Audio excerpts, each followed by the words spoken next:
মৃত্যুতে আমাদের এক নাম্বার করণীয় করেন ইন্না লিল্লাহি ওয়া ইন্না ইলাইহি রাজিউন, এটা পড়া। দুই নাম্বার করণীয় বুখারী শরীফের 1284 নাম্বার হাদিস থেকে একটা দোয়া শিখাবো, আজকে থেকে এটা পড়বেন। নবীজির কন্যা মানে নবীজির এক নাতি মারা যায়, মারা যাওয়ার পর মারা যাবে অবস্থা নবীর কন্যা আল্লাহ নবীর কাছে সংবাদ পাঠাইলেন, আব্বা ইন্না ইবনালি কুবিজ, আব্বা আমার ছেলেটা মুমূর্ষ অবস্থায় আছে, মারা যাবে অবস্থা, আব্বা মেহেরবানি করে আমাদের বাসায় একটু আসেন। বুখারীর বর্ণনা। নবীজি জবাব পাঠায়া দিলেন, যাও আমার কন্যাকে সালাম দিবা, সালাম দিয়ে বলবা, পড়েন ইন্না লিল্লাহ, ইন্না টান দিয়ে না, বলেন ইন্না লিল্লাহ মা আখাযা ওয়া লাহু মা আ'তা, আবার ইন্না লিল্লাহ মা আখাযা, যেটা নিয়ে যায় এটাও আল্লাহর, বলেন যেটা রেখে দেয় এটাও আল্লাহ। তো নবীজি শিখিয়ে দিলেন ইন্না লিল্লাহি মা আখাযা, যেটা নিয়ে গেছে আল্লাহ এটাও আল্লাহ, ওয়া লাহু মা আ'তা, যেটা আল্লাহ রেখে দেয় এটাও আল্লাহ। আপনার 4 সন্তানের 3টা যদি নিয়ে যায় এটাও আল্লাহ, 2টা রেখে দিছে এটাও আল্লাহ, এটাও কার?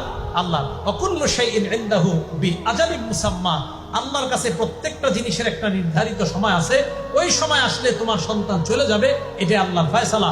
তো নবীজি বললেন আমার মেয়েকে বলবা ফাল তাসবির ওয়াল তাহতাসিব, আমার মেয়ে যেন ধৈর্য ধারণ করে এবং সওয়াবের আশা করে। তাহলে কেউ মারা গেলে 1 নাম্বার আমরা ইন্না লিল্লাহি ওয়া ইন্না ইলাইহি রাজিউন পড়া। 2 নাম্বার কেউ মারা গেলে আমরা বলা ইন্না লিল্লাহি মা আখাযা ওয়া লাহু মা আ'তা ওয়া কুল্লু শাইইন ইনদাহু বিআজালিন মুসাম্মা, যদি পারেন আর কি এটা পড়া।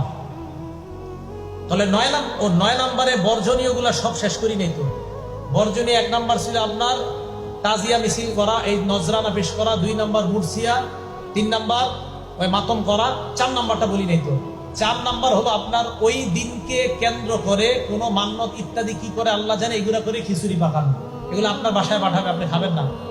5 নাম্বার ওই দিন এই মনে করে পানি পান করায় অন্যকে, যে হারে কারবালার প্রান্তরে নবীর নাতি এবং তার সাথীদেরকে পানি দেয় নাই, তাই এই দুঃখে শোকাহত হয়ে ওই দিন পিপাসার্থকে পানি পান করা। কেন এখন আমারে করান, আজকে এই যে এরা যারা আছে এদেরকে শরবত খাওয়ান আপনি, ওই দিন কেন পান করান? ওই দিনকে কেন্দ্র করে পানি পান করানো, এটা ভাই এটা কুসংস্কার হয়ে যাবে, এটা ঠিক হবে না ওই দিনকে কেন্দ্র করা। 6 নাম্বার বাচ্চাদেরকে সন্তানদেরকে খালি পায়ে রাস্তায় ছেড়ে দেওয়া বরকতের আশায়, আল্লাহ জানে এটা কোত্থেকে আসছে নিয়ম। 7 নাম্বার এই দিন কেন্দ্র করে ঢোল তবলা ইত্যাদি 1 থেকে 10ই মুহররম পর্যন্ত পিটানো হয়, এটা নিষেধ, এটা জায়েজ নাই। একটা হাদিস মনে রাখবেন সারা জীবন, নাসিরউদ্দিন আলবানী রহমাতুল্লাহ আলাইহি আনছে হাদিসটা, as-সিলসিলাতুস সহিহা 427 নম্বর হাদিস। এই হাদিসের মধ্যে আসছে রাসূল আকরাম সাল্লাল্লাহু আলাইহি সাল্লাম বলেন সুলতানে মালউনান, বাংলাটা আমার সাথে বলেন, বলেন 2টি আওয়াজ অভিশপ্ত, আবার বলেন 2টি আওয়াজ অভিশপ্ত।